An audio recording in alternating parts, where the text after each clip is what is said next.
The connection begins with KiwiPlan exporting a XML and PDF file for each delivery docket onto a shared server. Generally, a pending folder is used to store these. The PDF is a template or copy of the current paper docket you use. The XML file contains all the specific data relating to each of the deliveries, including the customer's email address for sending delivery updates. Switching across to the Chain system, we navigate to the Import Loads screen. All drivers are listed on the right-hand side of the screen. Upon the click of a button, the Chain imports all the dockets in the pending folder and groups them into loads, based on their common load number. Dispatch can then easily drag and drop the load onto a driver. This can be done for multiple loads if there is more than one imported. Dispatch can also now view these deliveries by clicking on the relevant driver's job on the Schedule screen and navigating to the Task tab.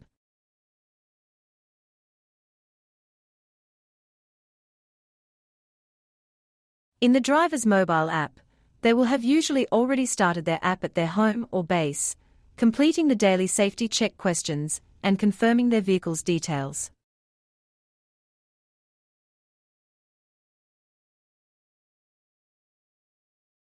The first task they need to complete is the pickup task.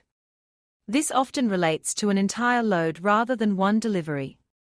That said, we will skip through this pretty quickly, as none of this data is exported back to KiwiPlan, which is our main focus today. The data is however stored in the Chain system and can be viewed or exported at any time.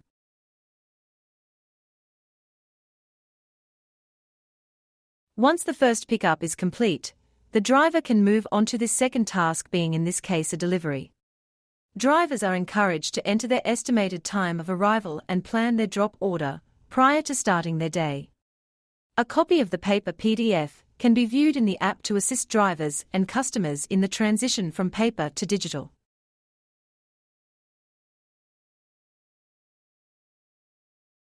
After arriving on site and unloading, a driver must complete the delivery details in the app. If the delivered pallet quantity or types do not match the paperwork, they can easily enter the actual numbers and pallet types that were delivered.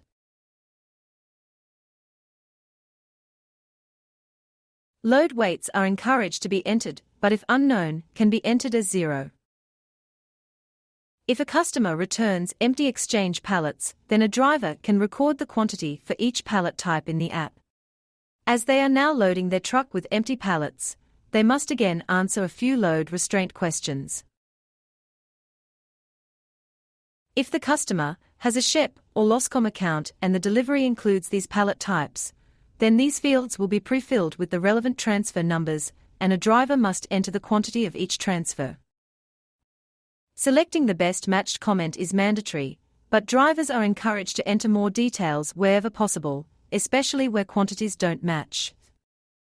Customers are encouraged to sign on the glass, but if unavailable, then a driver must sign on their behalf and check the driver checkbox. Photos of the delivered load on site, or any paperwork that may be signed, can be uploaded into the app as proof of delivery. Once all deliveries have been completed for the day, then the driver finishes off the job by confirming their kilometer reading and the numbers of loads from base. Moving back to the Chain system, we can now see the job has changed color and is on a finished status. We can easily view the details of the pickup and deliveries. This includes everything from times, pallet quantities, signatures and photos. All of this information can be downloaded or emailed direct from the system. Looking a little further, we can also view detailed pallet information as entered by the driver. This confirms actual delivered pallets, exchanged pallets, and any transferred pallet data. The now signed and completed PDF file is also available to download and view direct from the Chain system. A report that is dedicated specifically for imported KiwiPlan jobs lists every docket's data and details for easy reference. You can look these up by date range or by the docket number. Again, it shows scheduled quantities, actual quantities, and all return and transfer quantities. It is from here that this data is exported and returned back to KiwiPlan, as well as to any other integrated accounts such as SHEP and Loscom. Manual buttons allow easy access if needing to resend or view any information, but these transfers best occur on a set time schedule each day. Moving back to where we began, the chain now exports the signed PDF and an XML file containing the return pallet data back to the shared server. KiwiPlan in turn retrieves this data and imports it seamlessly back into their system against the relevant docket number. Upon request, data can also be sent direct to SHEP's shared server for their import or emailed direct to Loscom. This allows automatic updates of transfer pallets every 2 hours. Automations are in place so that receiving clients are sent a delivery is scheduled email at the time of the truck being loaded. Similarly, a delivery is complete email is sent once it has been finished. This completion email also contains a copy of the signed PDF confirming transfer numbers and quantities, and so becomes the client's transfer docket receipt. If you have any further questions, please don't hesitate to contact link@thechain.com.au.